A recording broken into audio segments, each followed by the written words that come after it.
Hola, estimados médicos. El día de hoy revisaremos el 14º módulo de Master Program. Toca el turno del tema síndrome metabólico. Revisaremos 4 presentaciones, 2 desde la Ciudad de México y 2 desde Cleveland. Nuestra primera plática, síndrome metabólico, una historia de supervivencia, se proyecta desde la Ciudad de México a cargo del doctor Enrique Figueroa Genis. El doctor Genis es médico internista certificado, egresado de la Escuela Médico Militar y de la Escuela Militar de Graduados de Sanidad.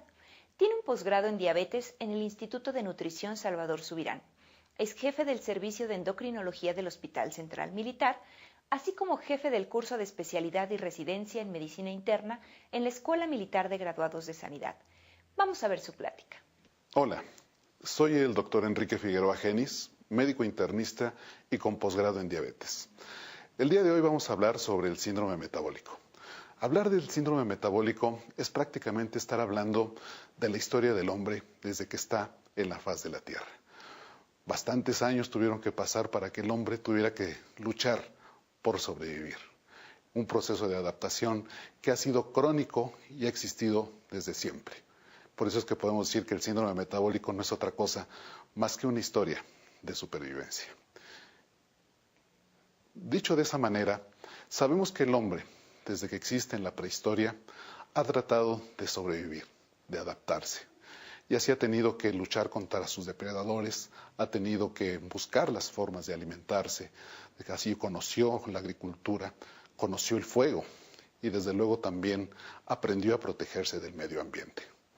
Y todo esto para cumplir con una finalidad, el cómo sobrevivir. Y para eso había que alimentarse en épocas de escasez, en épocas de hambruna, y en este comer, alimentarse y poder sobrevivir es como se ha desarrollado la historia de la humanidad. ¿Y qué es lo que ha pasado a través de estos años? Muchos años han pasado desde entonces en el que el hombre aprende a vivir en sociedad y tiene que adaptarse. Y los cambios genéticos se tienen que dar para que el hombre pueda justamente cumplir este proceso de adaptación. Pero algo pasó. La modernidad, la tecnología, hicieron que los cambios en la forma de alimentarse cambiaran de una manera más dramática. Esto, obviamente, ha generado que estos cambios provoquen trastornos severos con el problema de la alimentación, y es por eso que hoy tenemos el síndrome metabólico como uno de los principales factores de riesgo para la salud de la humanidad. Hablemos ahora sobre lo que pudiera ser la teoría más aceptada, la teoría del gen ahorrador, y para eso quiero tomar como ejemplo esta especie viva, esta especie biológica, que es justamente el jerbillo, o la rata del desierto, que como su nombre lo dice, habita en zonas áridas. La peculiaridad que tiene esta especie es que es capaz de sobrevivir a etapas de hambruna y de sed durante muchos días. Algo ocurre en el organismo de este tipo de seres biológicos que les permite un mecanismo de adaptación para poder sobrevivir a la escasez de agua y de alimento. Cuando esto llamó la atención a un grupo de investigadores británicos, encontraron que efectivamente podían lograr este proceso de sobrevivencia. Pero ¿qué pasó en el momento en el que esta especie biológica empieza a recibir una alimentación diferente a la que estaba acostumbrado? El jerbillo empieza a desarrollar obesidad, empieza a sufrir problemas de diabetes, y esta especie que estaba destinada a una longevidad mayor empieza a morir a consecuencia de la diabetes, a consecuencia de la obesidad. Algo similar ocurrió mucho tiempo después, cuando un grupo de investigadores británicos trataron de saber por qué la esperanza de vida en Inglaterra estaba reducida en algunas personas. Sabemos que la esperanza de vida en el Reino Unido alcanza hoy en día los 80 años, y entonces los investigadores se dieron a la tarea de buscar a aquella gente que tenía muerte prematura, muerte menor de los 60 años de edad, que podían tener como factor común. Y resulta que eran niños de bajo peso al nacer. Esta situación nos llama la atención, y si lo comparamos con el ejemplo del jerbillo, estos niños tuvieron que sobrevivir a un proceso de desnutrición materna, a una etapa de escasez. Un mecanismo que tiene que ver con la resistencia a la insulina, como un mecanismo de adaptación hormonal y metabólica preponderante, era el que ayuda a que estos pequeños puedan sobrevivir en etapas de escasez, en etapas de hambruna. Pero ¿qué ocurre cuando el recién nacido empieza a recibir un trato diferente? Al ser un producto único y haberse logrado después de muchos sacrificios, tenemos entonces que empiezan a desarrollar la obesidad. En la infancia desarrollan la diabetes mellitus tipo 2 en la adolescencia y empiezan a tener los trastornos relacionados con hipertensión y son desde luego gente que muere de manera prematura. Así tenemos entonces que este proceso del que hemos venido hablando de adaptación y de equilibrio es algo que se rompe con el paso del tiempo, algo que inclusive desde la misma gestación se va estableciendo desde el punto de vista genético, en el que cuando se agregan otros factores ambientales como es la desnutrición materno-infantil, pues hace que esta programación metabólica, estos mecanismos se tengan que adaptar para que entonces se desarrolle esta resistencia a la insulina que con el tiempo pasa una factura, que es el desarrollo de diabetes, obesidad, enfermedad cardiovascular, la enfermedad cerebrovascular, la hipertensión, el cáncer y el envejecimiento prematuro. Hablar de síndrome metabólico, como diría William Shakespeare, ser o no ser, ha sido un concepto sumamente controvertido hoy en día, porque no se ha podido definir adecuadamente el síndrome metabólico.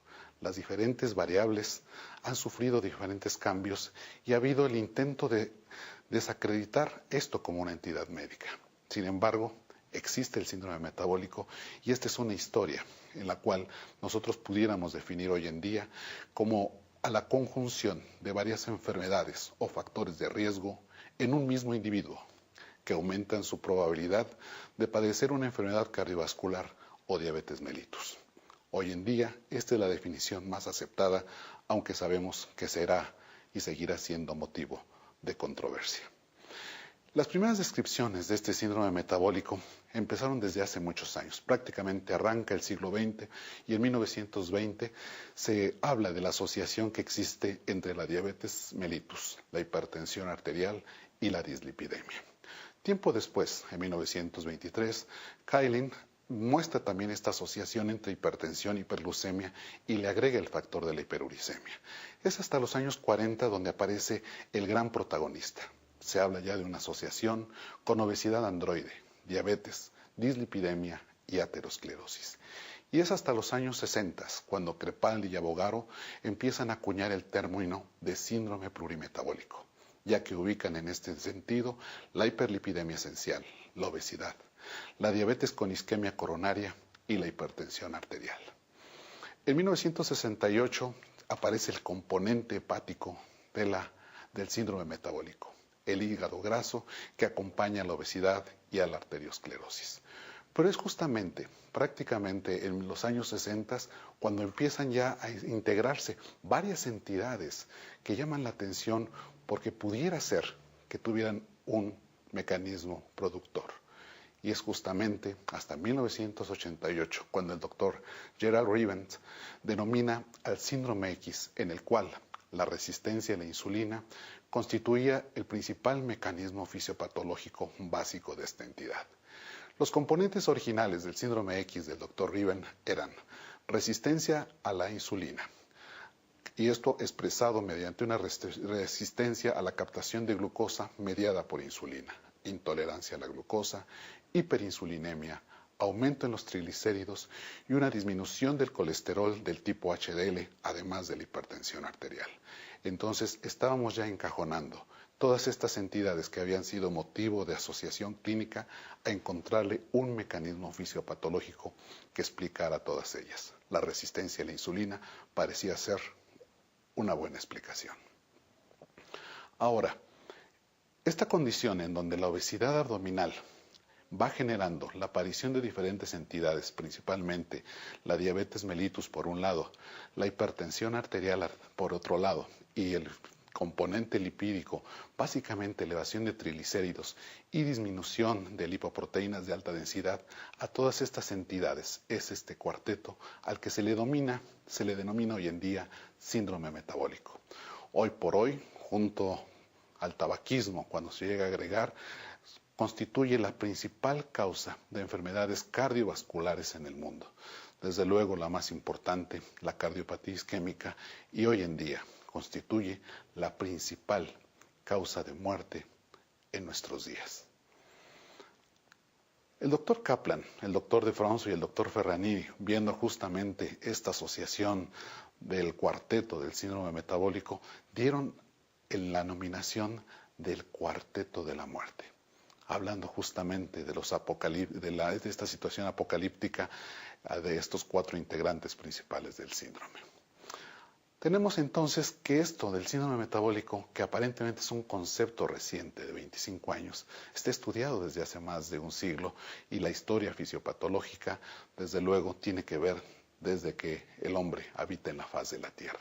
Nombres ha recibido muchísimos: síndrome de la prosperidad, el síndrome plurimetabólico, el metabólico hormonal, como ya lo comentamos, el síndrome X del Dr. Riven, el síndrome de resistencia a la insulina, hiperinsulinemia, resistencia a la insulina, el cuarteto de la muerte del Dr. Kaplan, el síndrome de Riven, hasta que finalmente se acuña el término que hoy manejamos en nuestros días: síndrome metabólico. Ha habido los intentos de poder clasificar el síndrome. El síndrome obviamente no está integrado, no ha sido definido de una manera adecuada. Es por eso que se han querido poner de acuerdo diferentes grupos de expertos. Y así tenemos que en 1998 se reúne un grupo de expertos de la Organización Mundial de la Salud con la intención de definir este síndrome. También tenemos, desde luego, el grupo que habla, el grupo del Programa Nacional de Educación en Colesterol, el ATP3, y finalmente alguien que trata de hacer la integración. El consenso es justamente la Federación Internacional de Diabetes. Y así tenemos varios conceptos. Por ejemplo, en 1998-1999, en este grupo que propone la Organización Mundial de la Salud, tiene un carácter glucocéntrico, donde la diabetes juega un papel preponderante para poder hacer el diagnóstico. Diabetes, ya sea normalidad en la glucosa de ayuno o una intolerancia a la glucosa, y más aún, demostrar la resistencia a la insulina mediada por el modelo homeostático mínimo, el HOMA. Esto, más otros 2 criterios, establecerían el diagnóstico de síndrome metabólico. Y dentro de esos criterios está la obesidad abdominal, hablando justamente de una proporción de la relación cintura-cadera mayor de 0.9 en hombres y mayor de 0.85 en mujeres, y el índice de masa corporal superior a los 30 kilogramos por metro cuadrado.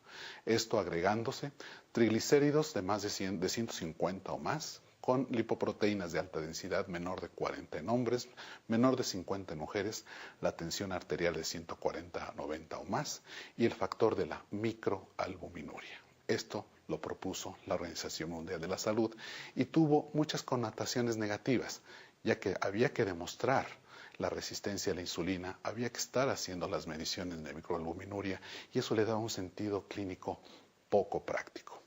Es por eso que tiempo después se reúne ya el Programa Nacional de Educación en Colesterol con el grupo de ATP3 y propone los siguientes criterios.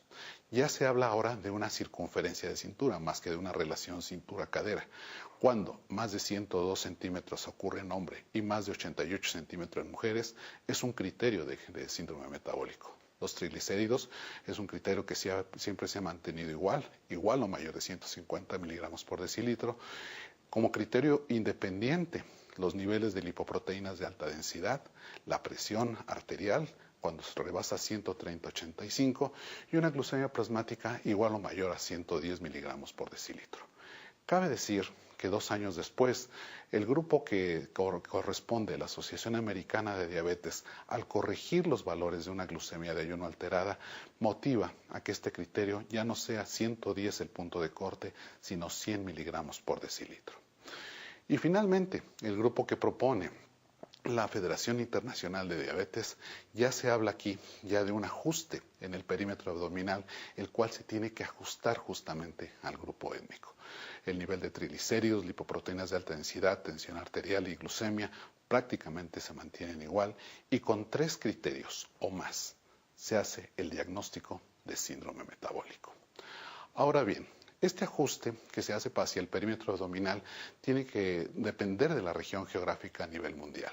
Y así nosotros podemos ver que en grupos caucásicos se permite un perímetro abdominal mayor, en tanto que en asiáticos y latinos se establece el punto de corte en 90 centímetros para hombres y en 80 centímetros para mujeres. Esto corresponde hacia nuestra población mexicana. Y toda esta intención de poder clasificar y tener los criterios diagnósticos tiene que cumplir un objetivo: contar con una herramienta que permita identificar a los sujetos con un riesgo aumentado de cardiopatía isquémica. Y desde luego, aquí nosotros tenemos que precisar, tener síndrome metabólico incrementa el riesgo relativo para desarrollar tanto diabetes como cardiopatía coronaria. 2 veces más el riesgo para cardiopatía isquémica, 5 veces más el riesgo para desarrollar diabetes mellitus tipo 2. Obviamente, el estar hablando de estas condiciones nos hace establecer el análisis de qué tanto puede predecir el síndrome metabólico la aparición de estas enfermedades. Y obviamente cuando hablamos del síndrome metabólico asociado a los otros componentes del síndrome, podemos ver que el riesgo relativo para enfermedad cardiovascular sí lo incrementa de manera significativa la presencia del síndrome metabólico. Y así en esta otra laminilla podemos nosotros ver que cuando los factores de riesgo aparecen independientes, tienen una tasa de mortalidad ajustada, pero cuando se agrega el síndrome metabólico a estas entidades, las tasas de sobrevivencia se ven afectadas de una manera muy significativa.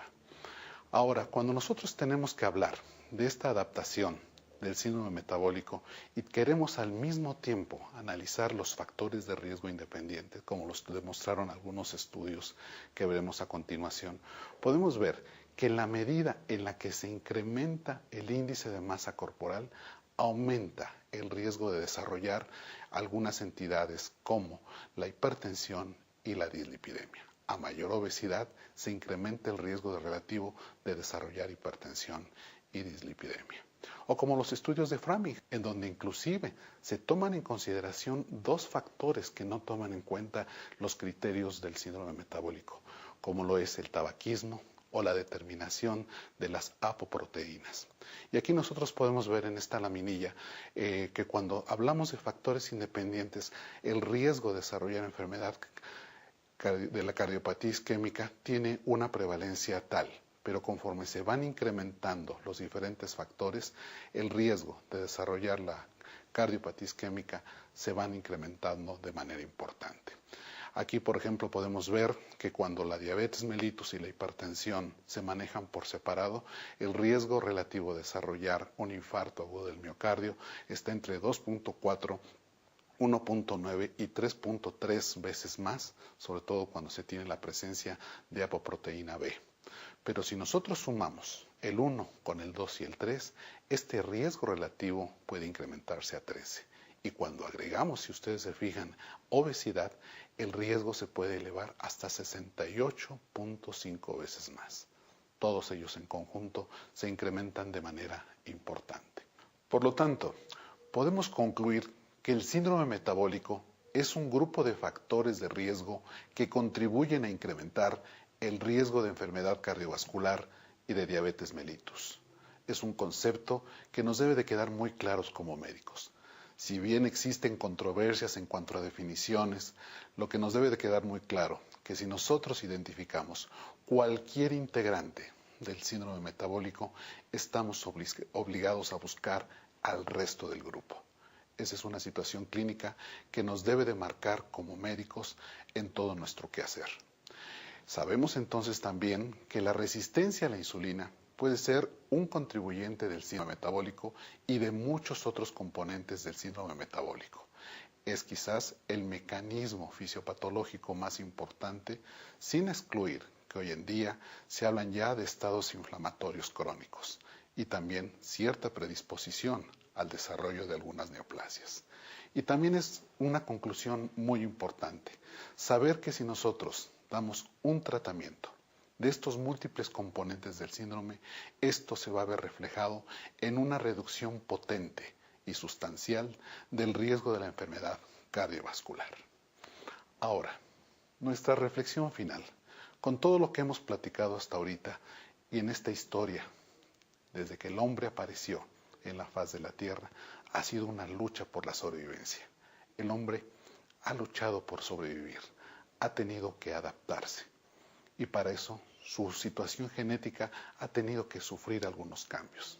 La modernidad, la forma en la que nos alimentamos han generado cambios sustanciales que no han permitido que nuestros genes se puedan adaptar de una manera adecuada. Es por eso que también nuestros hábitos, sobre todo los hábitos de ejercicio, nos han ido reduciendo a una situación tal que el sedentarismo forma ya parte de nuestra vida. Esta reflexión final es justamente porque si el hombre ha logrado aumentar esta esperanza de vida para luchar y sobrevivir, no se vale que estemos nosotros hoy en día presenciando un proceso que nos va a llevar de alguna manera, más que a una evolución, a una extinción. Este hombre, que antes para poder sobrevivir tenía que comer, ahora vive solo para comer. Hagamos esa reflexión.